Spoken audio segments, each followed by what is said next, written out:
Hello, ഇന്ന് നമുക്ക് bread വെച്ചൊരു ഈസി സ്നാക്സ് ഉണ്ടാക്കി നോക്കിയാലോ. അതിനായിട്ട് ചിക്കൻ മാഗ്നേറ്റ് ചെയ്ത് വെച്ച് നമുക്കൊന്ന് ഫ്രൈ ചെയ്തെടുക്കാം.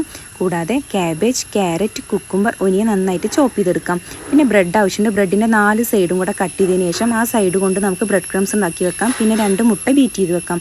എന്നിട്ട് ആ ബ്രെഡ് എടുത്ത് മുട്ടയിൽ കോട്ട് ചെയ്തതിന് ശേഷം ബ്രെഡ് ക്രംസിലും കൂടെ കോട്ട് ചെയ്തെടുക്കാം. അങ്ങനെ എല്ലാ ബ്രെഡും നമുക്കിങ്ങനെ കോട്ട് ചെയ്തെടുക്കാം. ശേഷം നമ്മൾ വെജിറ്റബിൾസ് കട്ട് ചെയ്തതിലോട്ട് ചിക്കൻ ഫ്രൈ ചെയ്തതും മയോണൈസും കൂടെ കൂട്ടിയിട്ട് നന്നായിട്ട് മിക്സ് ചെയ്തെടുക്കാം.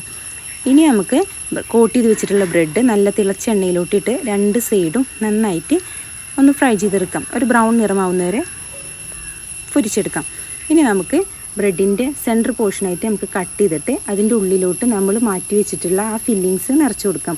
അങ്ങനെ എല്ലാ ബ്രെഡിലോട്ടും നമ്മൾ നന്നായിട്ട് നിറച്ച് കൊടുക്കാം. ഇതാണ് നമ്മുടെ ഈസി ആയിട്ടുള്ള സ്നാക്സ് ഇവിടെ റെഡി ആയിട്ടുണ്ട്. എല്ലാവരും ട്രൈ ചെയ്ത് നോക്കുക. ഇഷ്ടമായാൽ ലൈക്ക് ചെയ്യുക, ഷെയർ ചെയ്യുക. താങ്ക്